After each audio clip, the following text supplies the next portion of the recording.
Hello, welcome. Thanks for being here. Today we're going to talk about introductory paragraphs, what goes into introductory paragraphs step by step, and also the no-nos, the things that you do not want to include in those introductory paragraphs. So let's get started.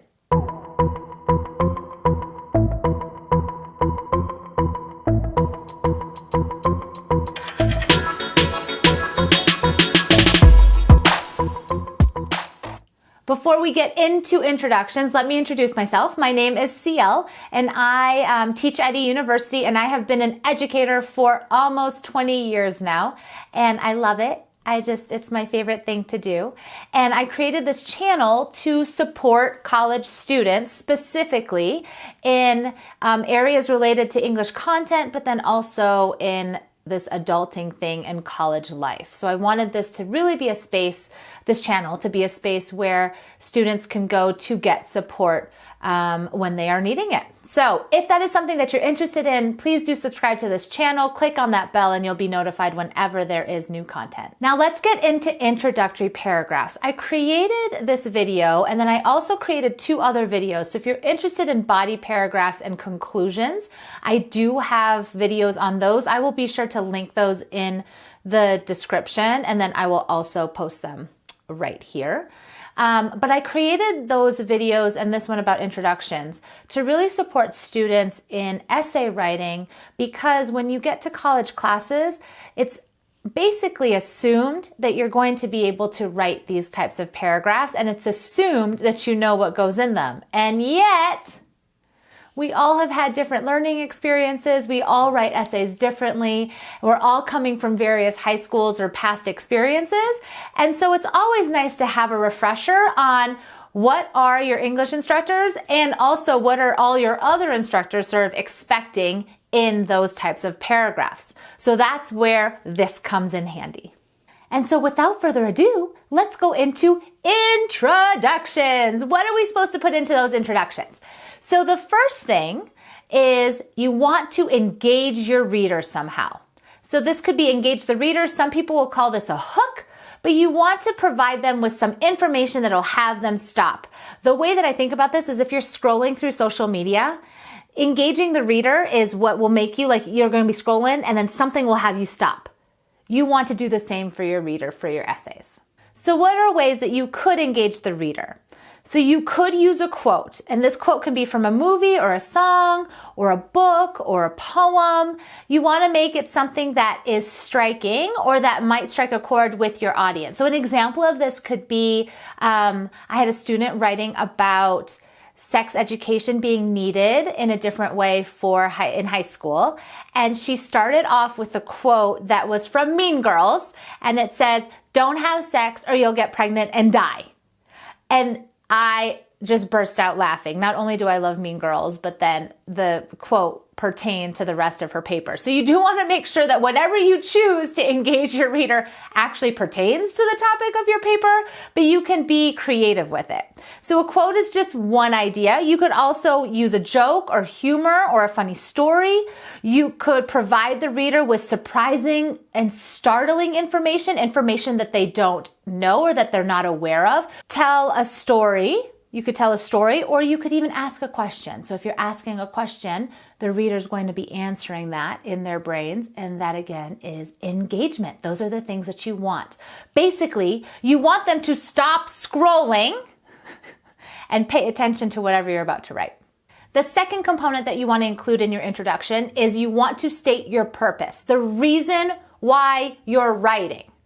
Now here's where it changes. Because the audience honestly isn't going to care why it matters to you. What the audience cares about is why it matters to them.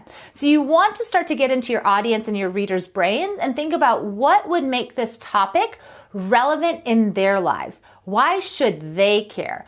You're basically answering the question of their so what. When they're reading about your topic and they say, they're going to be like, well, so what? Why should I care? Your purpose answers that for them. You can do this in a variety of ways. So you can do this, your purpose could be to inform, about a subject matter. It could be to persuade. It could be to entertain them. It could be to connect. It could be to reflect. There are a variety of ways, and this is not an exhaustive list of this, but there are a variety of ways that you can choose to write, or that you do choose to write. And so you want to pick the one that you think will actually resonate with your reader the most. And do not be afraid to mix and match. So for example, you may want to inform your reader, but you can do it while you're also entertaining them. Then it's like an added bonus. They're going to have fun while learning. So don't hesitate to mix and match the various purposes and reasons that you're writing. Another way of thinking about your purpose, I'm thinking about social media, and we're scrolling through social media. When you engage the reader, right, that's when they stop and they're like, ah, and then once they click on that, the purpose is going to have to be at the very beginning. The purpose is what the audience or what your reader is going to read to be like, oh, let me continue. And if they continue with reading whatever the article is, you have provided a sufficient purpose. On to the last component, and it's probably the component that you've been thinking about. It's you must include a thesis statement. Dun, dun, dun. Thesis statement.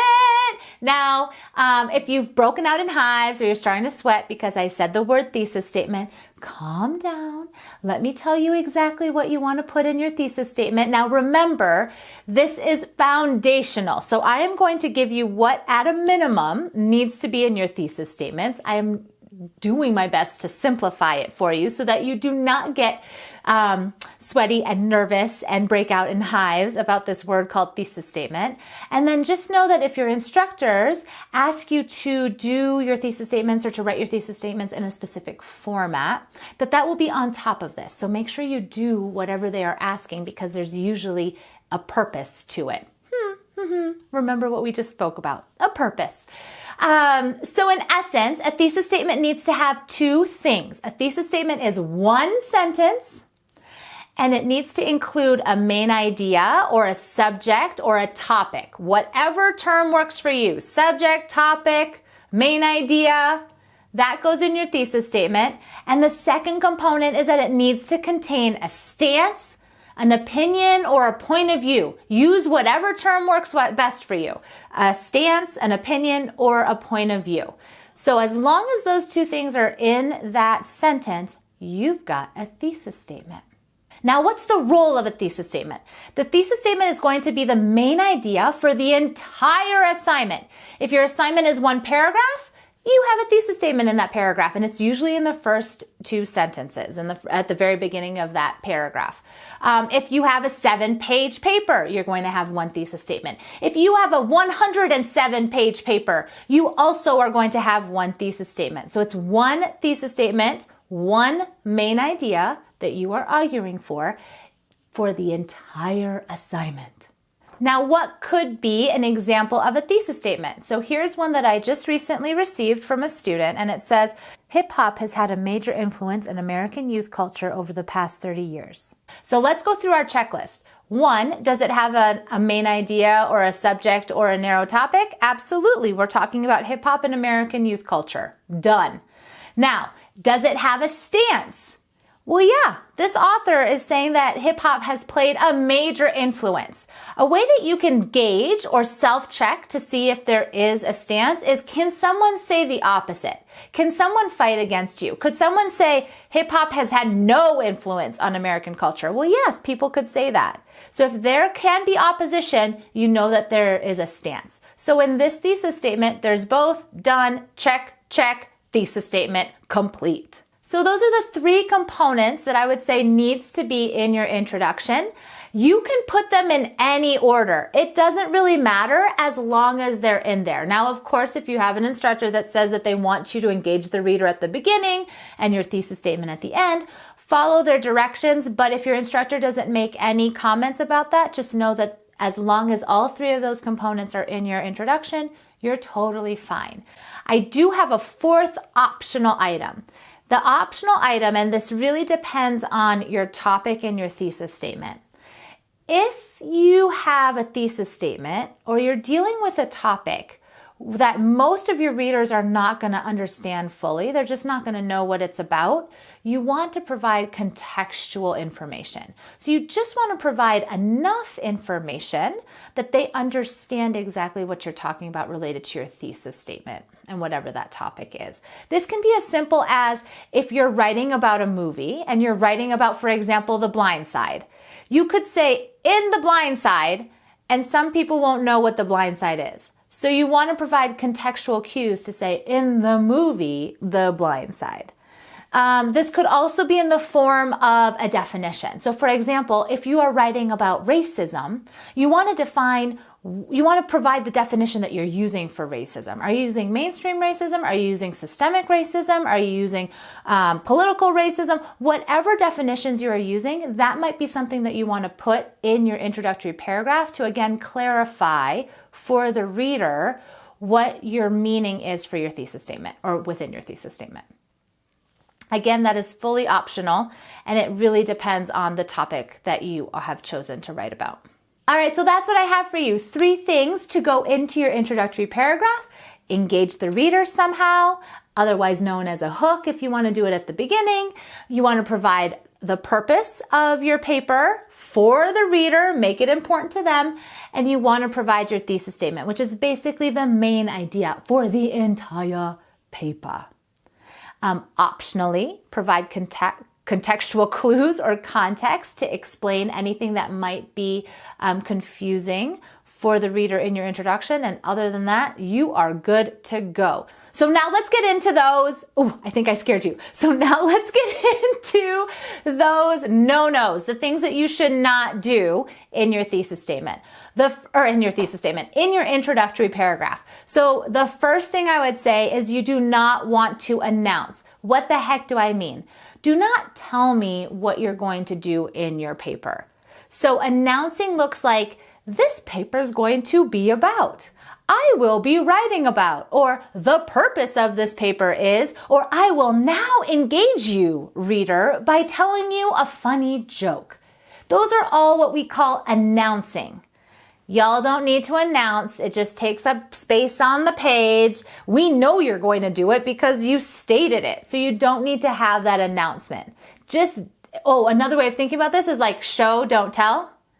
So don't tell me what you're going to do. Just do it. Just show me. Just tell me what your purpose is. Just state your thesis statement. So do not say, my thesis statement is hip hop. Just start with hip hop. Done. So no-nos, numero uno is do not announce. My second no-no is not really a no-no. It's more of a hesitation. You want to be very aware about what you include in your thesis statement, because whatever you put in your thesis statement is basically your promise to the reader of what you're going to cover in your paper. Now, I have been getting a lot of students coming to class having written 3-part thesis statement. So what does a 3-part thesis statement look like? So if we're going to use that example that I had before related to hip hop, it could be something like, hip hop has played a major role in American youth culture over the past 30 years, especially in the realms of fashion, popular language use, and social justice messaging, period. Those 3 things at the end related to fashion, language use, and social justice, those are the reasonings. Those are basically going to become the main ideas for your body paragraphs. Now, you can include them in your introduction, but know that a 3-part thesis statement is specific to a 5-paragraph essay. Because you're going to have your introduction in a 5-paragraph essay, your second paragraph is going to be about realms of fashion. Your third paragraph is going to be about language use. 4th paragraph is going to be about social justice. And your 5th paragraph is going to be your conclusion. So it's great. But what if you have papers, which most of your papers at the college level are going to be a lot longer than 5 paragraphs? Do you list out every single one? That's going to get tedious. And whatever you do choose to list out, know again that that is like your promise to me as the reader. So if you were to say realms of fashion, popular language use, and social justice, I will expect all 3 of those. If you do not cover any of those, that's a problem. I will also expect, because now you've created that expectation in your reader by stating this in your thesis statement, that it'll go in this order. So you better start with fashion. If you start with social justice, it's confusing and you're not going to get full credit for that.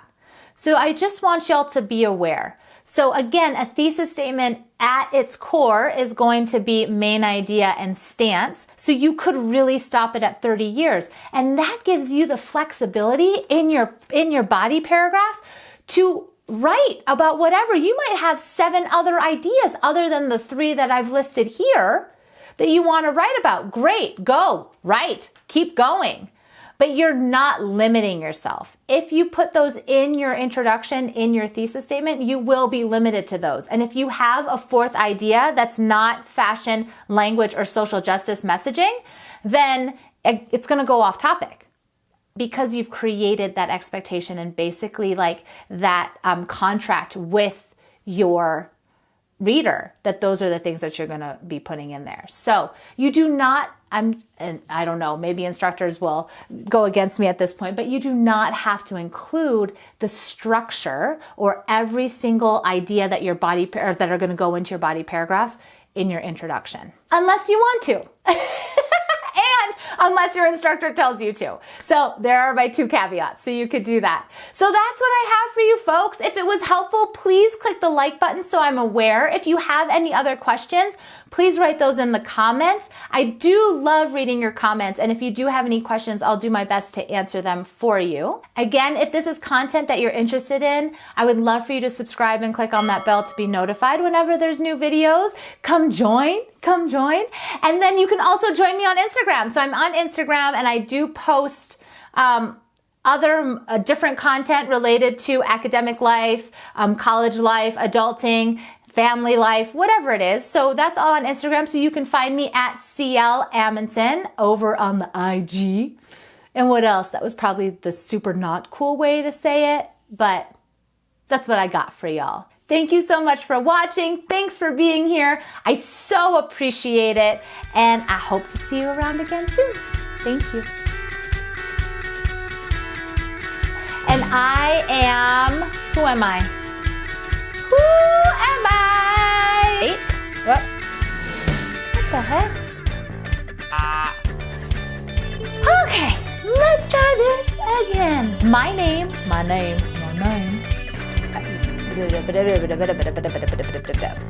Also has la. My second now. Good day, night. Have a great time. Have a great life.